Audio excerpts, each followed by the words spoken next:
We have to figure out, how do people tick, and then help them be better at who they already are, so that they become the best version of the person they already are. Most people's lives would actually turn out very different if they had a better idea of who they were.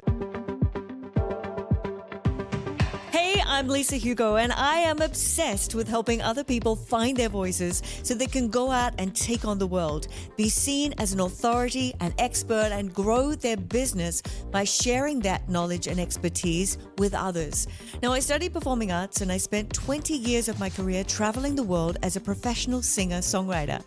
I teach you the secrets to speak up and be heard, overcome your fears, and then use these skills to build a business and a life that you love and that could change both your own life and the lives of others. This is your one-stop shop for all things that are going to help you to build a life on your terms. This is Impact Through Voice.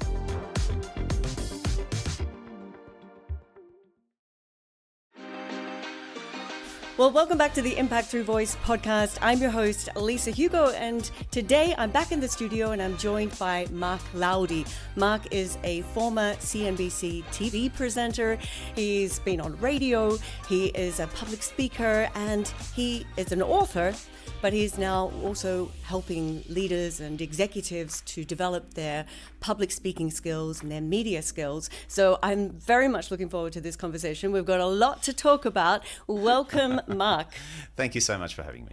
Yeah, great to have you here. Well, I'm going to dive first of all a bit into your background and also what you focus on, and then we'll see where the conversation takes us. Sure. So tell us a bit about your whole background in your words. Well, you've already mentioned my last job in the media was as an anchor at CNBC in Asia Pacific. But my radio career actually started when I was 21 years old. I moved from university in Australia straight into a regional radio broadcasting role, current affairs in South Australia. I moved to Singapore 27 years ago, and for the last 17 years have been coaching business leaders, as you mentioned, in communication skills and all the various iterations where that makes sense. Great. So you're in Dubai, but you're from Singapore, so welcome to Dubai. How are you finding it here? Well, apart from hot, this is not my first trip to Dubai, obviously, and I do have quite a number of people in this region who I go to see. Okay. So certainly not the first visit, but certainly a dynamic one, and one that, I don't need to tell you, ever changing. Okay. We actually find right now this is the perfect time of the year to be here. It's cooling down. It's absolutely stunning. I was out for a walk yesterday and I actually posted that on my Instagram. If you're ever coming to Dubai, I feel now is the perfect time to be here from a climate perspective. Right. So in your training with executives and leaders, you use a very specific formula. And I want to start by diving into this formula or assessment, CliftonStrengths.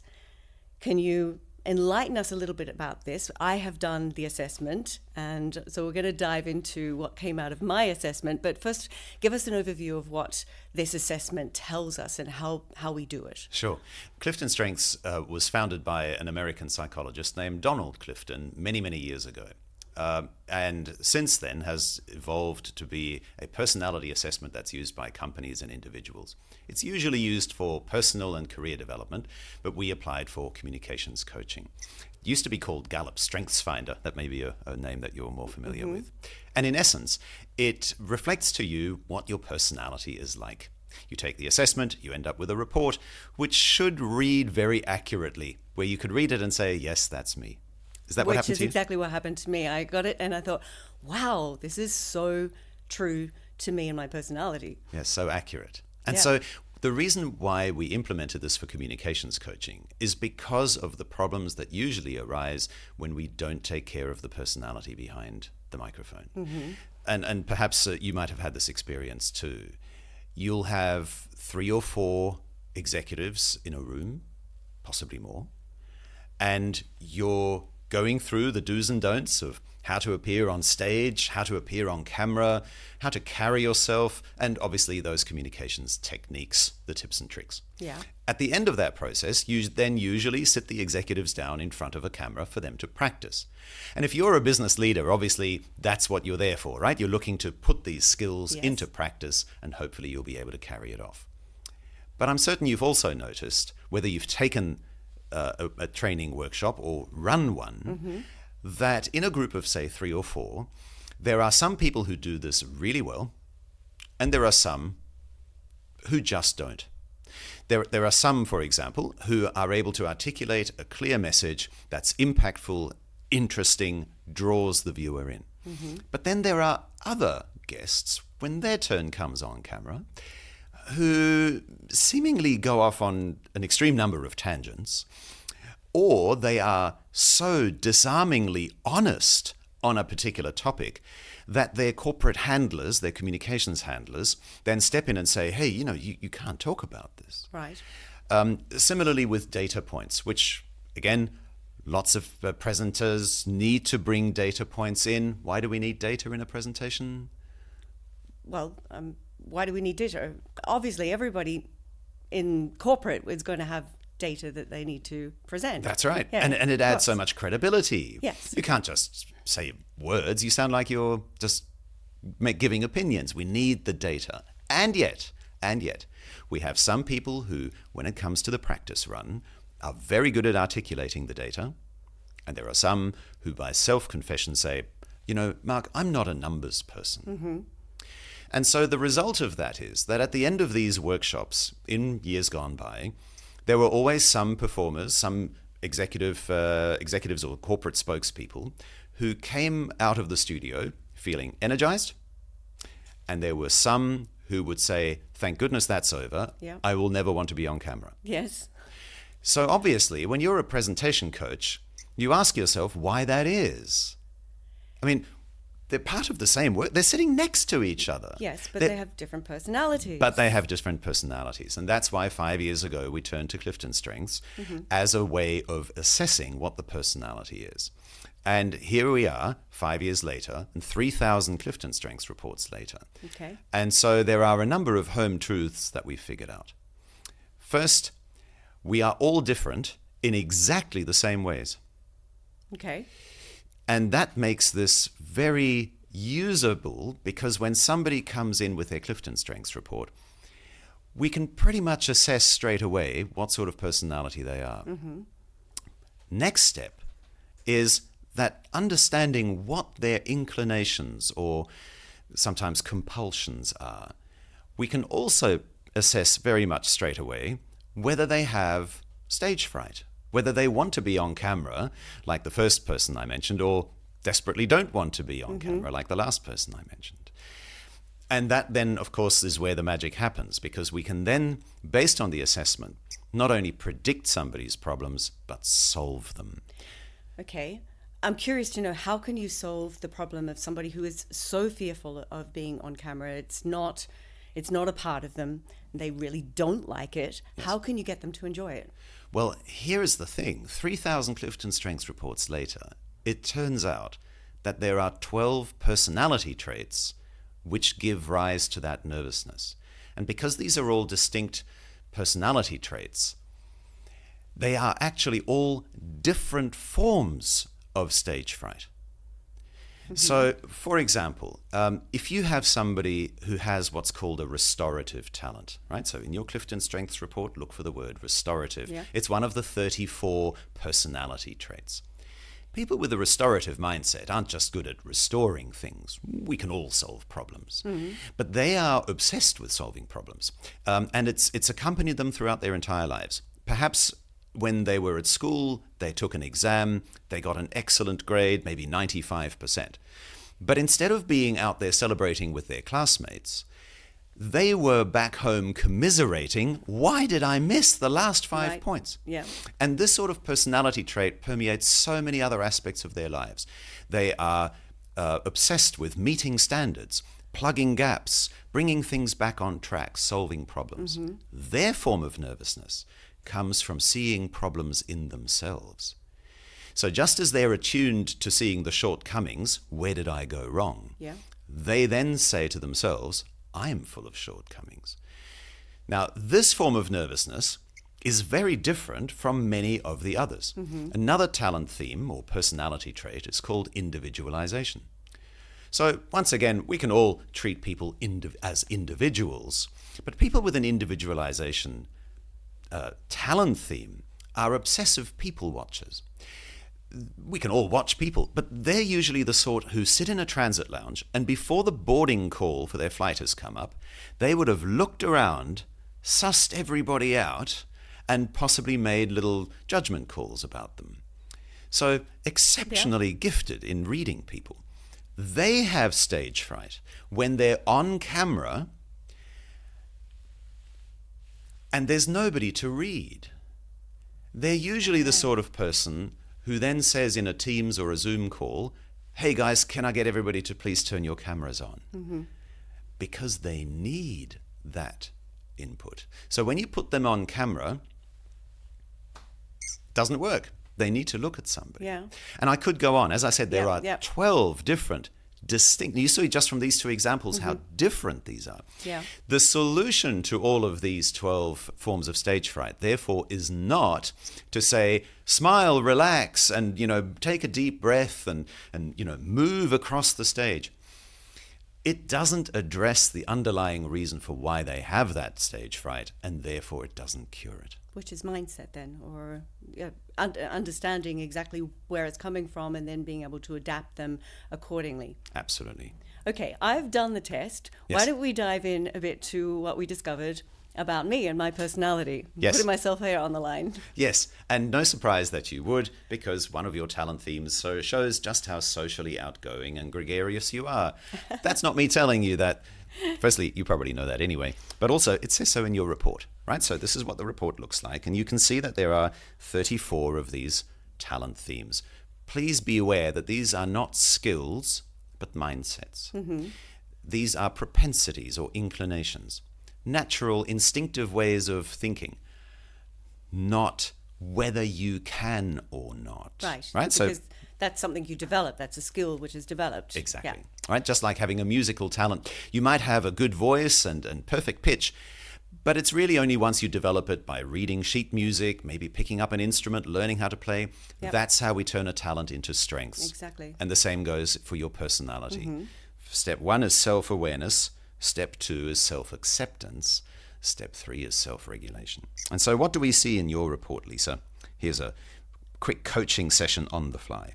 In essence, we see that you have in your top 10, these are like your main personality traits, that you have 6 of these orange-colored influencing talents. That is highly unusual. Most people have more of the purple-colored executing talents. They're doers. Yeah. Or more of the green-colored strategic thinking talents. They're deep thinkers. Mm-hmm. Also common, usually in number 3 position, is the blue-colored relationship talents. They're very much people-orientated. Right. You having 6 influencing talents is very rare, which means, and was probably explain, why you have a background on stage and in training. Yeah.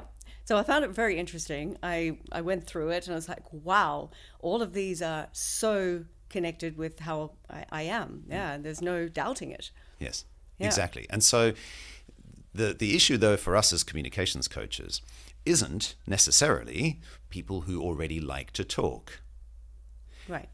Most business leaders don't have these influencing talents. In fact, most people all over the world don't have these influencing talents. They're very, very few and far between. Right. And so, therefore, when you have a business leader who, doesn't have a LinkedIn profile, doesn't like to be out there, in other words, they only come for the training because their communications executive has told them to come. Yeah.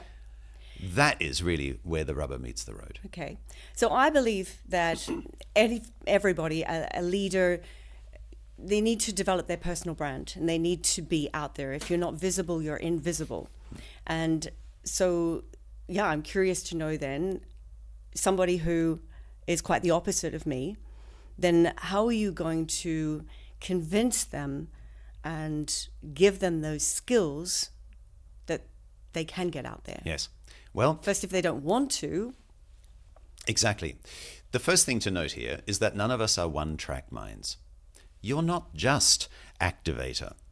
You're not just communication. You're not just maximizer. We are a combination of about, 10 to 12 mindsets. Of course, there are 34 in all. Yeah. And in essence, we have all of them. It's just that some of them there are some comfort zones we just never go into. Right. To liken this to lenses, and you'd be aware of the phrase, that's the way that the lens that I view the world through, right? And people often use that phrase. Yeah. We have, in essence, these 10 lenses. 1, 2, 3, 4, 5, 6, 7, 8, 9, 10. Yeah. Where's number 34?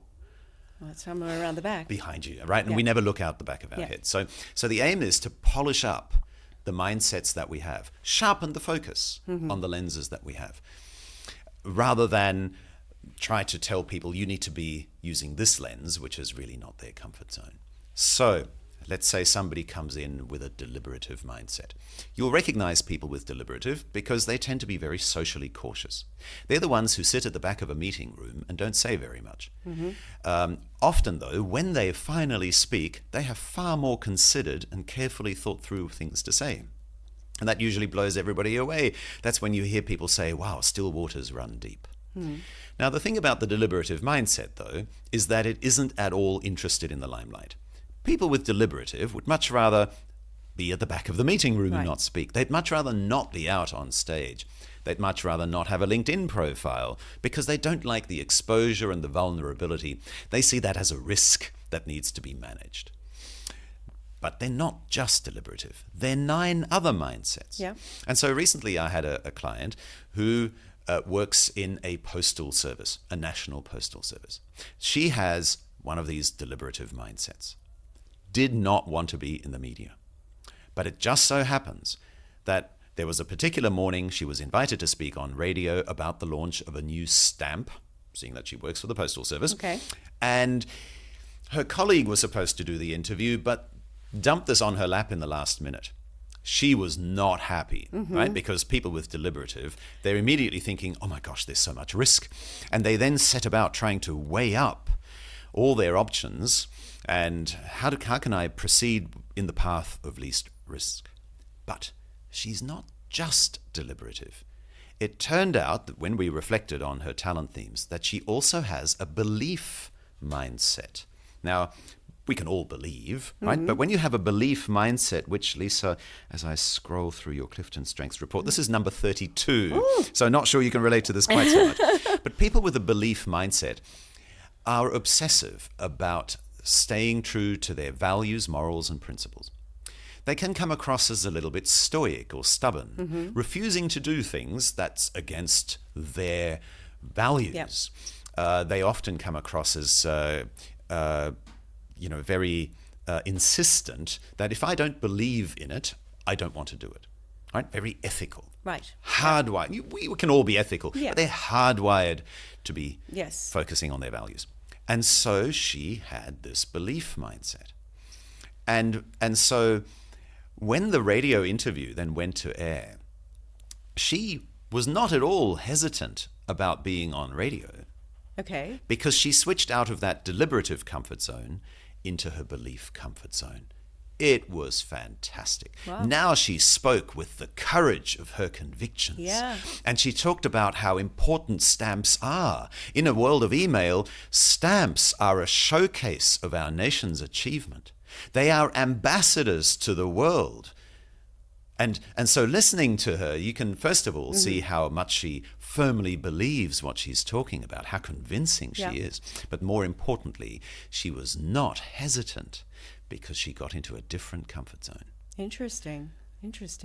How we can, focus on those different strengths and pull that out of somebody. I had a client who was similar to what you're saying. He would sit at the back of the room, he would say very little, but because of that, he was losing out on opportunities as well. But his reason for not speaking up was he felt that every time he did speak up, people didn't take notice of him.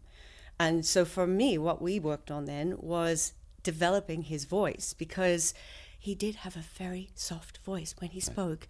He didn't have any strength in his voice. And so that's an aspect where I work with people, which is quite different, to just help them build the skill that they need to then be able to then confidently get out there and do what they need to do. Yes. Well, you see how wide and varied we all are.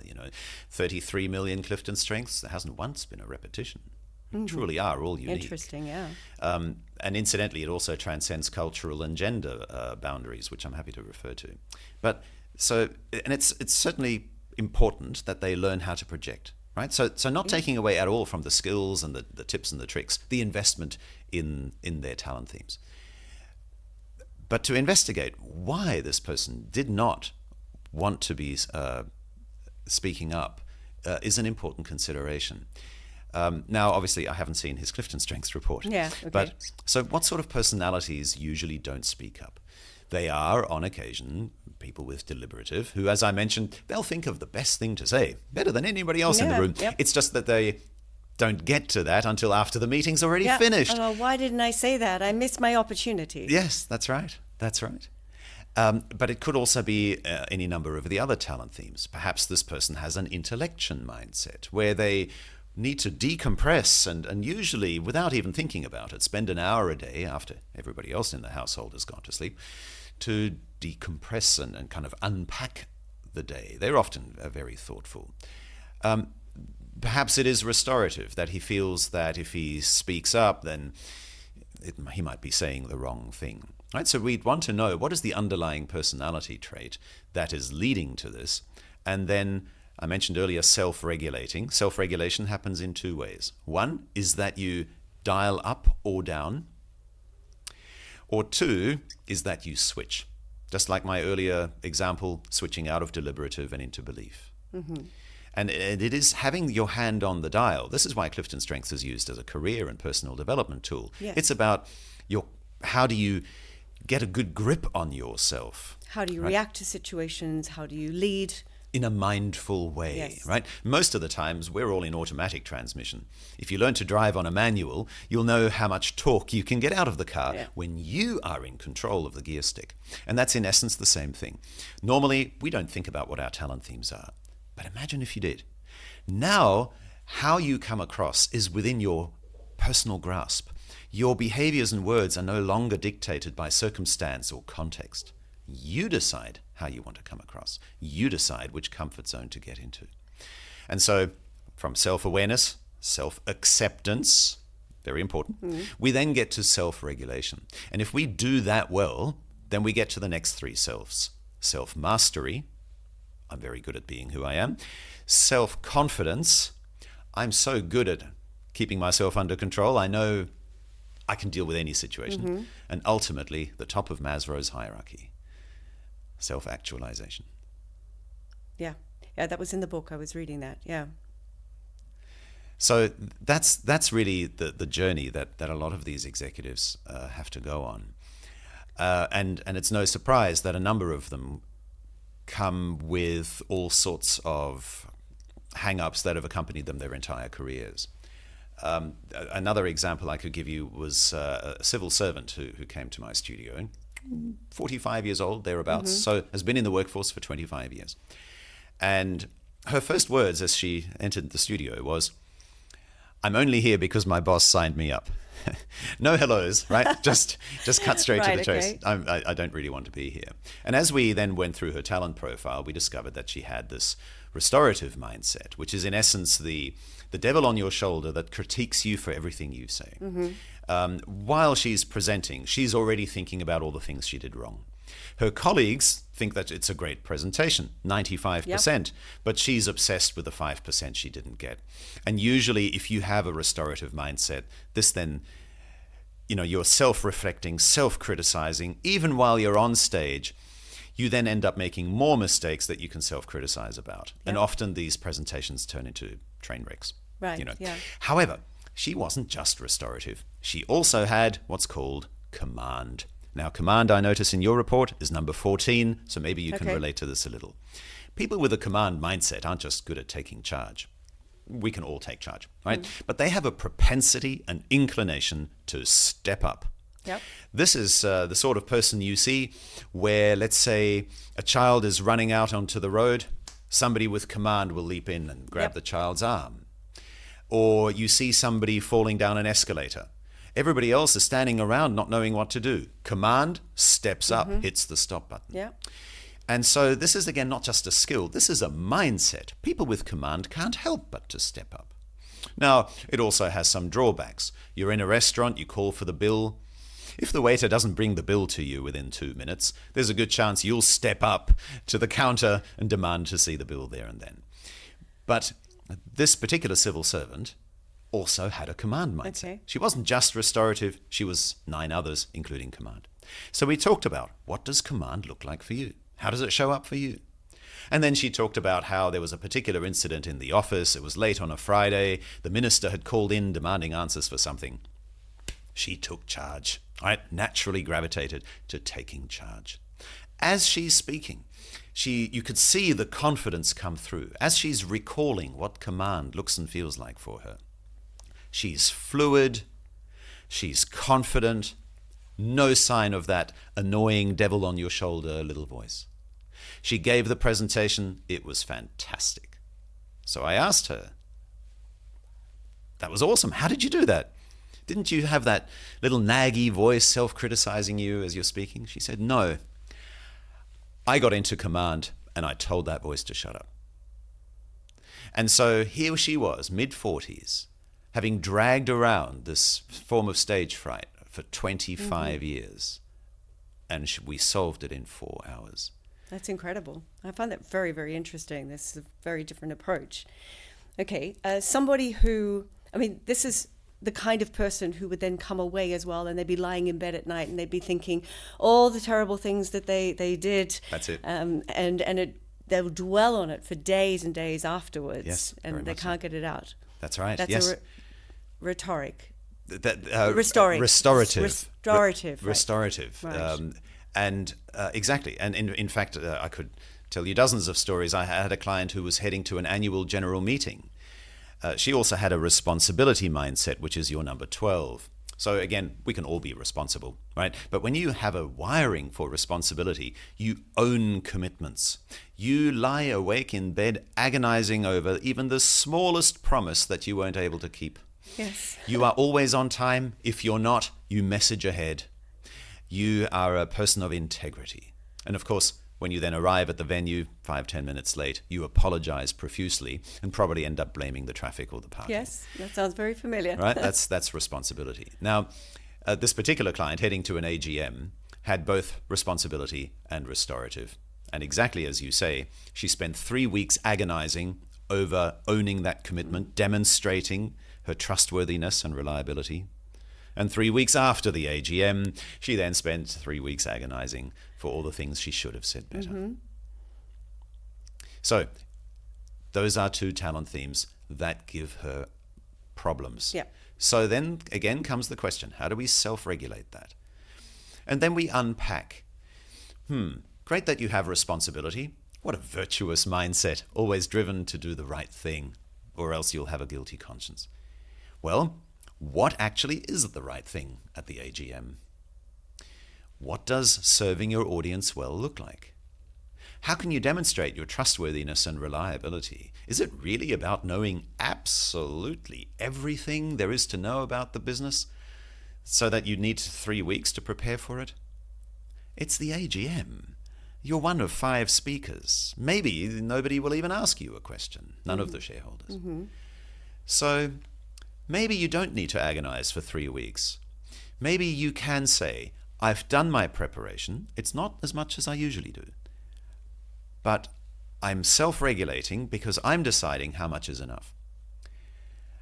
You're self-regulating by saying, I'm going to serve my audience better by having some key points and deferring additional questions to the annual report, rather than, spending 3 weeks trying to bone up on everything right. in the meeting. Same with restorative. What does the perfect presentation actually look like? If you're the sort who always goes for 100%, what does 100% sound like? And so usually the point where people arrive is the realization that if they were to give 100% perfect presentation, 100% perfect? What does that sound like? There is no perfection. There is no perfection. Worse, if you were able to achieve that, you would sound like an AI-driven chatbot. Yes. Do audiences connect with a chatbot? No, we connect emotionally. Exactly. Yeah. So 95% is actually 100%. 95% is perfect. If you are at risk of giving a 100% perfect presentation, that is the imperfection. It's all the conversational artifacts right? It's all the little imperfections in speech. That's what makes it perfect. It makes you a real person, which people will connect with a real person. Exactly. Yeah. Right? So that's the form of regulation, self-regulation that we then talk about. Okay. So people get a new perspective and get a grip on that gear stick and be able to say, okay, I'm not going to do things the way that I did for the last 99 times. The 100th time, I'm in charge of how I feel. Now, of course, she had not only responsibility and restorative, she had 8 other talent themes. Well, let's look at the rest of your personality traits. Just like my postal service officer, how could you switch out of responsibility and restorative into one of the 8 other talent themes? So understanding where you are strong, once you know that, you can play to it, you can enhance those strengths. And as you say, if you're weak in one, then or one which is holding you back, then you switch across to another. I love this. You got it. So if somebody wants to do the CliftonStrengths assessment, is it possible that they can do it? Is there somewhere they can go? Is it something they have to pay for? Absolutely. Store.gallup.com. The Gallup organization obviously charges for the code, and it's probably the best investment you'll ever make. Yeah. Most people come away from these workshops changed. There are other similar assessments out there. I can't remember the names of them, but yes, very comparative, would you say? Or this one is top of the list? Well, there are a number of others, clearly. The reason why I gravitate to CliftonStrengths is because it is so granular and so detailed. And once again, you only need to look at your own report to see that. Right? In your report, you then have...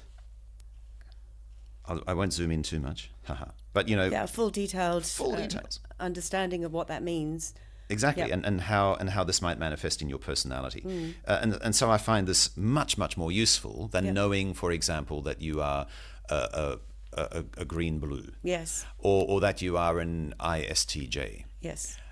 What do you do with that information? It's too broad. Yeah. Whereas this is extremely detailed. Very action-oriented. So I want to highlight this in your book here, Play to Your Strengths When Presenting. You wrote this year? It was published this year? It's over the last couple of years. It is the collective wisdom, I guess, accumulated from my clients. So I highly recommend do the test and then read the book. Now, what I did was I started to read the book all the way through. And then when you're reading things about that don't associate with your own personality and your own character, it's like, okay, I've got to get through this again. But as you've highlighted, it's a pick and choose, basically. You go through the book with your own assessment in mind so that you can build on your strengths and understand, how am I going to react to this situation? You're given a deadline, you've got to present something, you've got to then come up with your headline, you've got to come up with your stories, you've got to come up with your outline. So you go and you read the section about how do I approach this and how can I do it better. Based on your personality. Exactly. Correct. Yeah, yes. It's very, very interesting, and I recommend, is it on Amazon? It is, Amazon.sg. Okay. And just to amplify the point that you're making there, most of the times, when people come to the studio, they're quite apprehensive. They fear that they need to do things on camera that don't come naturally to them.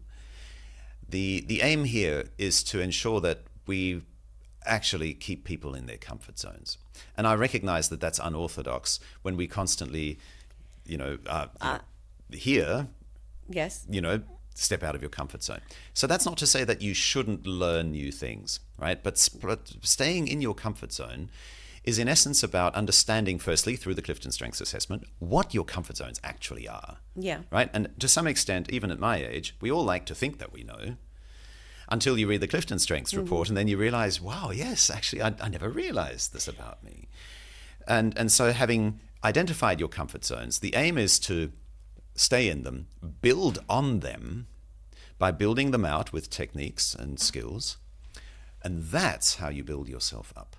I'm curious to know what your top 5 are. I thought you would ask that question. Well, I'm also a broadcaster, and like you, I'm also a performer in a sense. We're doing a performance now. Yes.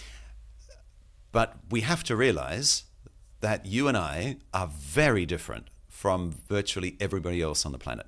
These orange-colored influencing talents, of which you have 6 in your top 10, is highly unusual. Most people are more of the doers, the thinkers, or the people. And so, in my experience, trying to teach introverts, and I use the label with caution, how to, training introverts in being extroverts doesn't work. They'll leave the studio and then they'll say, oh, well, thank God that's over. We have to figure out, how do people tick, and then help them be better at who they already are, so that they become the best version of the person they already are. So your strengths are also in the influencing. In the a influencing, large absolutely. portion of them, same, yeah. Yes, and like you, when I was in television, I also thought everybody was like me. Yeah. We all tend to see the world, we think, well, everybody can do this. Until you realize actually just how, as I said earlier, how different we are in the same ways. Yeah. So I also, talking the introvert there, I do believe that an introvert still has to be able to switch on and change out of that. Maybe change is perhaps the wrong word, but be able to have the skills to be out there in front of an audience, be good, be impactful, and then they can come off that stage again and withdraw back into their other personality traits or characteristics. Absolutely right. And more so now than ever before. It might be that, in the past, certainly when I left television, most of the training was for being on television or on radio. But in truth, how many people actually still watch television and listen to the radio on a daily basis like we did 20, 30 years ago? We were talking about this before. Netflix, we have other ways to absorb our information. Yes. I don't think I have a television channel in my house. I like to watch BBC when I'm in a hotel room. That's the first thing I'll put on in the morning. Yes. But now we're consuming everything on our phones, on social platforms, and Absolutely. reading through, the newspaper. If we want to read it, we read it on our tablets, on our devices. Podcasts, videos. Yeah. Right? So in that environment, you really, as a business leader, you really have no choice. Sorry to say. Your company needs you to step up. Yes. Your organization needs you to fly the flag, to go out with your subject matter expertise, or to push whatever other mission the company has, and ensure that your voice is heard. No arguments. It just doesn't come naturally to most people. And you have to realize that this often then becomes very career limiting. Yes. If you're not willing to step up. Yeah. If you're not seen, you're not heard, then your opportunities are limited. Absolutely. Yeah. So, and that's really the two worlds that we need to bring together. So many companies are producing in-house content that they then upload to their in-house YouTube channel. In-house podcasts. Yep. And if you're the regional vice president or even the chief executive or the chairman, and you have a dislike for cameras, no number of retakes is going to solve the problem for you. You have no choice but to figure out, how can I make this a comfort zone? The only thing I would add, though, is about the word introversion, introverts. Very common, and of course, if the world was black and white, we could say, yes, introvert and extrovert. In truth, we actually all have various forms of introversion. Yes, I believe that too. And various forms of extroversion. It's just like the American states. People talked about them as being the blue states and the red states. They're all purple. They're different shades of purple, right? So introversions, for example, you have activator, communication, significance maximizer. But would you be surprised to learn that the learner mindset, which is a green-colored strategic thinking mindset, your number 30, is actually often comes across as extroverted. Have you ever been in a class, maybe at university, maybe it's a seminar being held in the company, and there's a colleague who just constantly, incessantly asks questions? Yeah.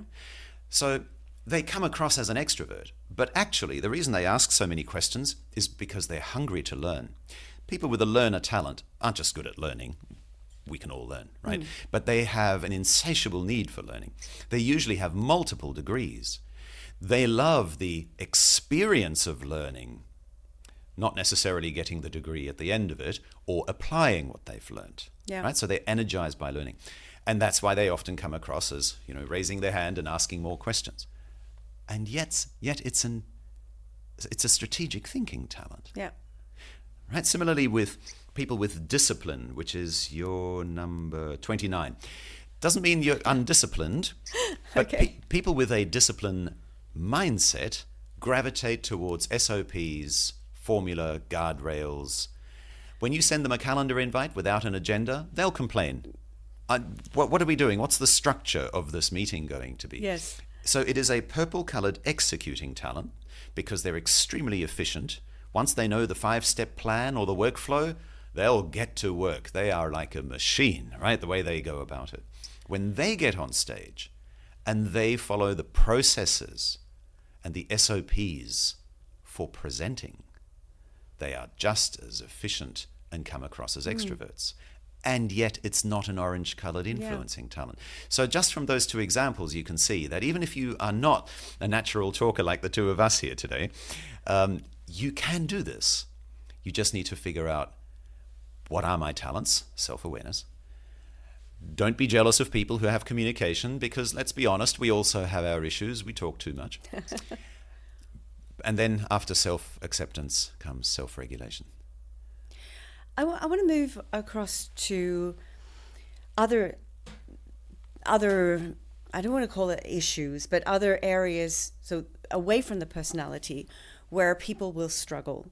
Let's say they struggle to articulate themselves based on an accent or a second language or other things which are going to hold them back. Mm-hmm. Is this areas that you work with people on as well?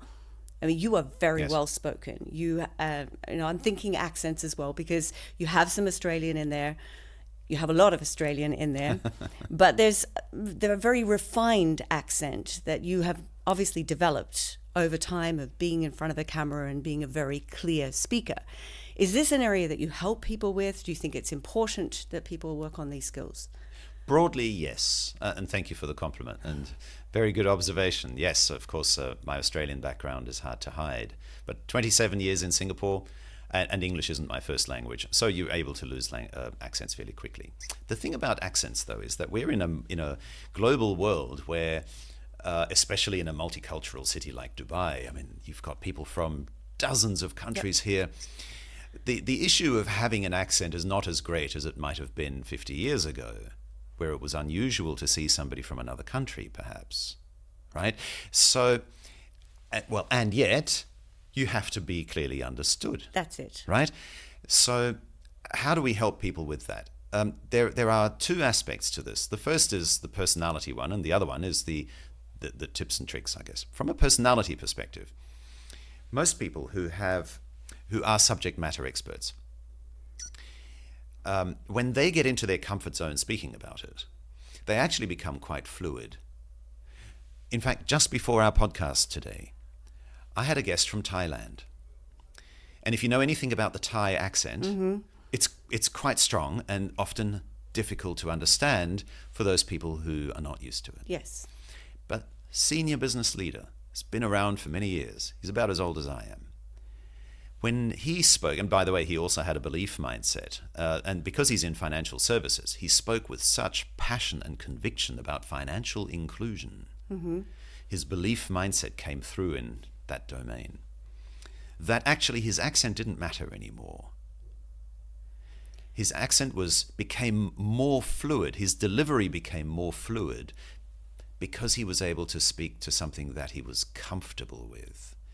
And so if we can help people to understand which comfort zone are you most fluid in, and getting into that mindset then solves part of the problem. Now, clearly that's not going to solve all the problems. Exactly. And with apologies to all my Scottish friends, even as a yes. English speaker, sometimes it's very, very difficult to understand. Yes, we obviously you need to be able to figure out. Slow down, enunciate, clarity. Broadly, yes.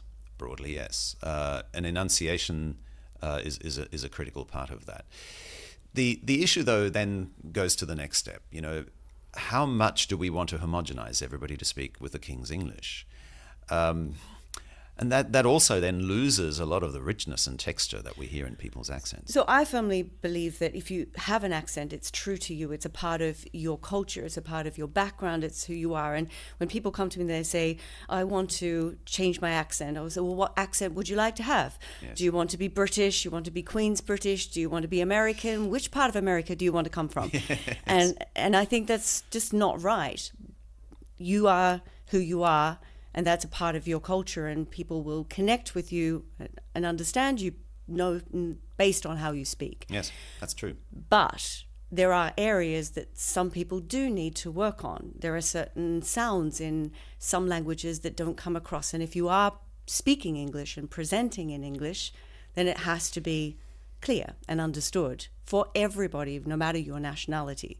And so I am Australian, but most people don't know that I'm Australian because I've adapted my accent over the years by living in multiple different countries and dealing with lots of different nationalities. So you eventually speak with clarity in mind, yes. and that adapts your own accent. Indeed, and delightfully neutral.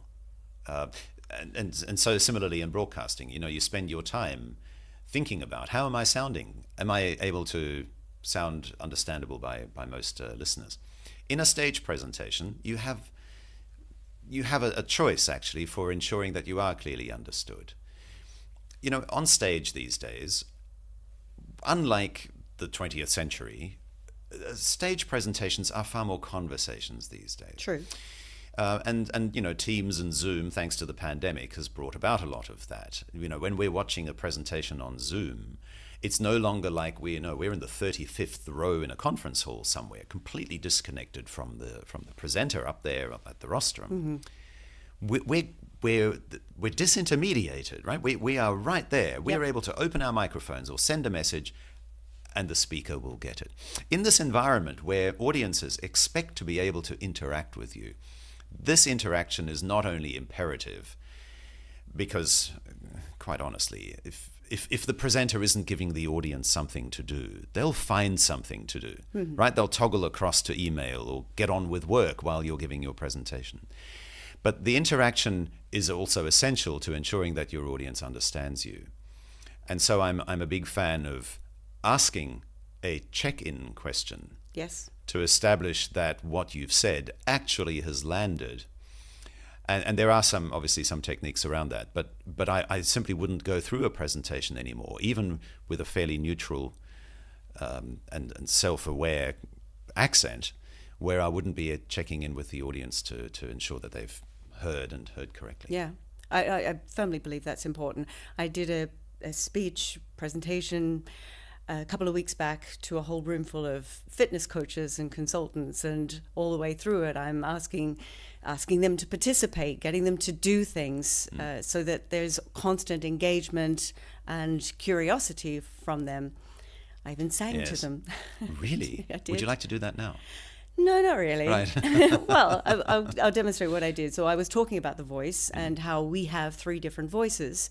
You have a chest voice, you have a middle voice, and you have a head voice. And then I demonstrated this from a singing perspective, because we all understand that from a singing perspective. So I sang a bit of Adele, never mind, I'll find someone like you. And then I went to middle voice, never mind, I'll find someone like you. And then I went to head voice, never mind, I'll find someone like you. So demonstrating to them that to them, and then I got them all singing and playing with their voice so they could feel vibrations and get that understanding of how they've got such a powerful instrument inside, but most people don't use it. I am in awe. That is amazing. But you're right. Now, clearly, lots of business leaders would not sing from the stage unless they have a positivity mindset, which is your number 13. People with positivity can't help but to sing. But there is so much untapped potential in people's voices, and it's because they're not in broadcasting, they're not on stage like you and I. They haven't learned presenting. They haven't learned how to project their voice. That's it. And they've never felt the need to, I guess. That's it. So techniques like pitch, pace, volume, silence, unfortunately, aren't as widespread as they should be. True. which is a lot of what I teach people, how to tap into that part of their speaking skills, building on skills and discovering. I get people to tune their ears and their voice and their thoughts together. So when we speak with intention. We speak in a way that you're saying it like this because you want it to land like this. So you can connect with emotion. Mm-hmm. So if you only speak always at one level, people don't know how to read your emotion because everything is only there. But the minute you add a bit of melody, you suddenly sound more interested, more curious. Gosh, sounds like I should sign up for you, of course. Although I think you have very poor raw material to work with in my case from a singing perspective. But you see, the self-awareness that you describe about the voice is the self-awareness that I preach when it comes to personality.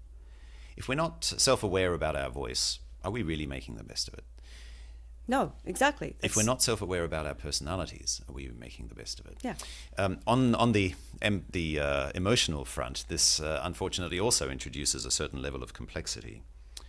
There are two extremes, you might say, two contrasting talent themes, which determine whether somebody will speak with emotion or not. Okay, I'm curious. Yes. So your number 28, analytical, isn't just your ability to analyze. Oops. Let's try that again. Right, people with analytical definitely do not want to get swept up in emotion. They can, of course, show emotion, but they take great delight in sticking to the facts, speaking in logical terms. They're very good usually in communicating data points because they are delightfully unadulterated by emotion. The facts speak for themselves. The numbers don't lie. And it's certainly true that people who have analytical do on occasion come across as a tad robotic, right? But that's their conscious choice, that they don't want to get swept up in emotion. And so as coaches, obviously, the aim is then to help them to see that that's not the only way that will work. Yes, we do need logos, as Aristotle said, right? We need to convey information, but we also need the pathos. We need the emotional aspect to convince. You know, Aristotle came up with this 2,300 years ago. Yep. And then there's empathy at the other extreme. So people with empathy arguably are sometimes a bit too emotional. They're your friend or colleague or maybe family member who cries in happy movies, not just the sad ones, who tears up. It's my daughter. All right, yes. Right, and people with empathy aren't just empathetic.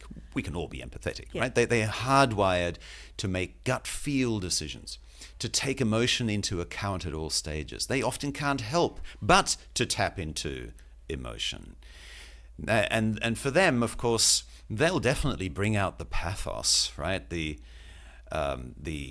emotional aspect of the story. And sometimes we need to help them to also bring out the facts, and we do need data points to make accurate decisions. We can't just rely on gut feel. Yeah. It's so interesting. Do you know, I think this is something that should be done in schools. I think teenagers, if they can start to understand their strengths, just their personalities better, they will have a better understanding of also maybe even where they want to go in Absolutely. their careers. Yes. In life. Could not agree more. In fact, it is a crying shame that this isn't already being done. Now, and I hasten to add, I don't make any money from you taking your Gallup CliftonStrengths, right? But the fact is that most people's lives would actually turn out very different if they had a better idea of who they were, you know. And if you have situations where you might say, you know, I always wondered why I react a certain way. I wonder why I always say a certain thing. The chances are that it is actually to be found in your CliftonStrengths report. Now, with students and teenagers, you would want them to take the assessment from about the age of 16 or 18, not 13. Right. Right? Because that's I our agree. formative years. And arguably as a parent, your job actually is to be mindful of what personality traits are you actually imparting on your kids. We're all products of nature and nurture. So when you, for example, when you have a maximizer talent like you, I'm out on a limb here, but it's eminently possible that you were driven to excellence as a child. Your parents had very high expectations of you. Yes, they did. Yeah. Right? And so you've now brought that with you into your adult life. Empathy is another one.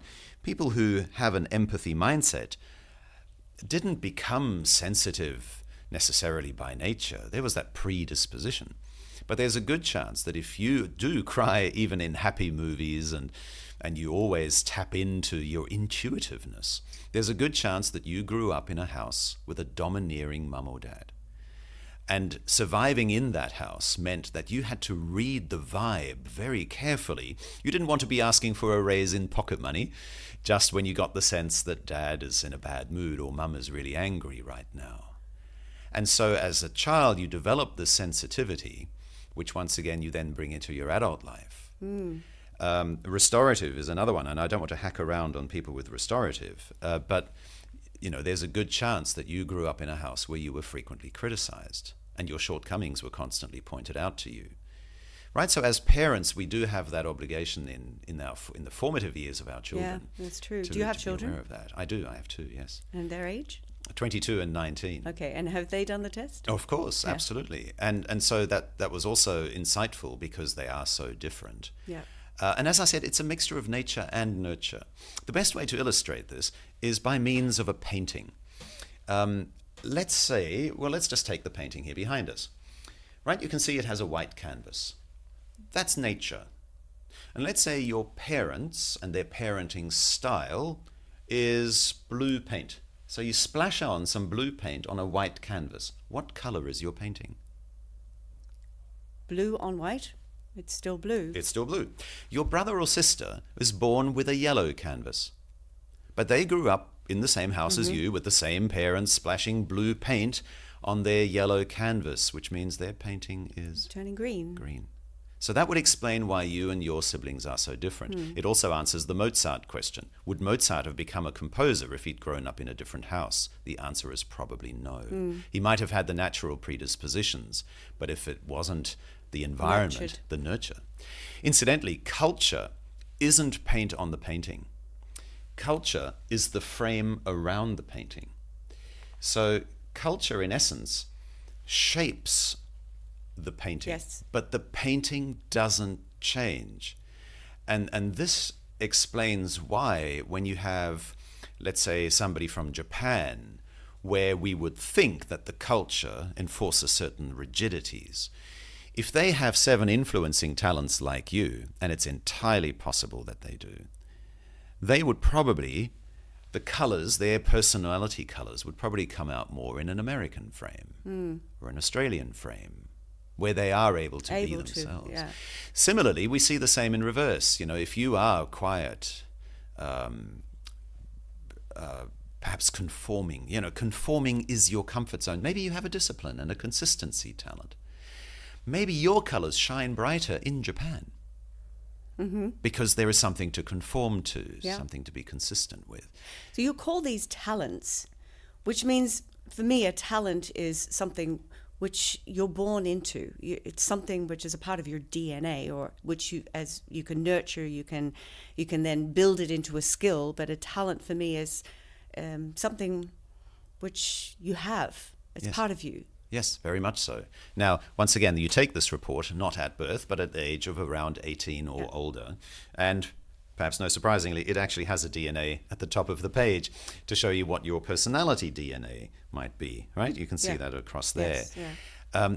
But it still leaves the possibility open, firstly, to nurture, having an impact. Yes. The reason why we call life-changing events life-changing. They don't actually change our lives. They change us. So your personality does evolve. Yes. But over time, don't take the CliftonStrengths assessment every year. Take it once every 10 or 15 years. Yeah. At most. Right? Otherwise, it becomes a moving target. Or, those life-changing events shape us. They physically rewire the synapses in your brain. Marriages, divorces, births, deaths, accidents, trauma, right? There is a physical rewiring going on. Often I find people who become religious, when they find God, their heads rewire. So it is possible to change. You're not set in stone. But it's certainly much easier to say, who am I, and now how do I make the most of that, than to say, I'm going to start 10 meters back from the starting line, and I'm going to try to win this race. Well, good luck to you. Yeah. You know, you're better off taking advantage of the head start you have. Yeah. You'll get to the finish line much quicker. This has been such an interesting conversation, Mark. I've really enjoyed it, and I'm sure the listeners are going to enjoy it as well. I'm going to put all the links to your book, to where we can find you if companies want to bring you in to train their staff to build on their strengths and their skills. We'll put all of the links below, but where can we find you if you just want to join you on social? Are you on social? Yes. LinkedIn, Mark Laudi, very simple. So LinkedIn's your LinkedIn is, go-to platform. For social, it certainly is. And you can always reach out to me. Thank you so much for coming on and in sharing all of these incredible insights. Thank you for being here. And we'll maybe do it again in 10 years. Thank you for having me. It's my pleasure. Absolutely. Thank you. Thanks for tuning in to another episode of the Impact Through Voice podcast. Now, if you've reached the end of this episode, then it means you're enjoying the podcast. So I have a quick favor to ask. If you haven't yet subscribed, please go and do it now and even leave us a review, because it really does help us so much to reach more people and impact more people. And I would be very, very grateful. Now, I love to read all of your comments about the show and what you're enjoying, what you would like to hear more of. So please take the time and go and do that now. When you do that, please take a screenshot and then tag me on Facebook or Instagram. That's Lisa Hugo Official. I'm going to be sure to share your post, and I'm also going to private DM you with a thank you. And it also means you won't miss an episode. And as a subscriber, then you're going to get access to more content that we don't even open up to everybody. So thanks again. And until next time, keep on working towards your goals and making a positive impact on the world with your voice.